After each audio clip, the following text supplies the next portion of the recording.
పోలవరం నిర్వాసితుల పునరావాస ప్రక్రియను రాష్ట్ర ప్రభుత్వం వేగవంతం చేసింది.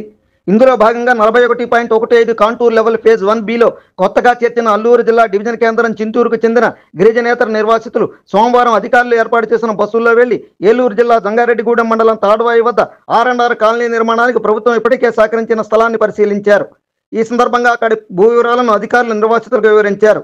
ఇలా ఉంటే 1724 ప్లాట్స్కు సిద్ధంగా ఉన్న స్థలంతో పాటు మరో స్థలాన్ని అధికారులు నిర్వాసితులకు చూపెట్టినట్టు తెలుస్తోంది. అయితే జాతీయ రహదారి పక్కనే ఉన్న 1724 ప్లాట్ల స్థల స్థితిగతులను పరిశీలించిన చింతూరు నాన్ ట్రైబ్ నిర్వాసితులు ఆ స్థలం వైపే మొగ్గు చూపుతున్నట్లు తెలుస్తోంది. తాడ్వాయి దగ్గర ప్రభుత్వం ఇప్పటికే సేకరించిన భూమి 3000 పీడీఎఫ్లకు పునరావాసం కల్పించేందుకు సరిపడా ఉన్నట్లు తెలుస్తోంది. దీనితో డివిజన్ కేంద్రం చింతూరు నాన్ ట్రైబ్ పీడీఎఫ్లు కేవలం 1300 కావడంతో మరికొన్ని వందల మందికి ఆ ప్రాంతంలోనే R&R కల్పించేందుకు వీలున్నట్లు తెలుస్తోంది. ఇలా ఉంటే కూనవరం మండలంలోని నాన్ ట్రైబ్ నిర్వాసితులు తాడ్వాయిలోని తమ పునరావాస స్థలాన్ని చూసేందుకు ఈ నెల 25 అంటే రేపే బుధవారం బస్సులు ఏర్పాటు చేస్తున్నట్లు చింతూరు ఐటీడీఏ పీఓ అపూర్వ భరత్ ఒక ప్రకటనలో పేర్కొన్నారు. తేగుబాక గ్రామ నిర్వాసితులకు ఒక బస్సు, అలాగే పెదార్కూరు, పందరాజుపల్లి, శబరికొత్తగూడెం, కొండరాజుపేట, కూడలిపాడు గ్రామస్తులకు మరొక బస్సు ఏర్పాటు చేశామన్నారు.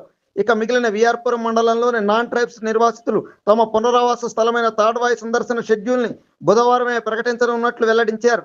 కాగా సందర్శన అనంతరం ఆయా మండలాల నిర్వాసితులు తమ అభిప్రాయాలు ఎంత త్వరగా వెల్లడిస్తే అంతే త్వరగా తదుపరి ప్రక్రియకు కలెక్టర్కి నివేదికలు పంపుతామని ఐటీడీఏ పీఓ తమ ప్రకటనలో పేర్కొన్నారు. అందరూ చూడండి, లైక్ చేయండి, షేర్ చేయండి, సబ్స్క్రైబ్ చేయడం మర్చిపోకండి.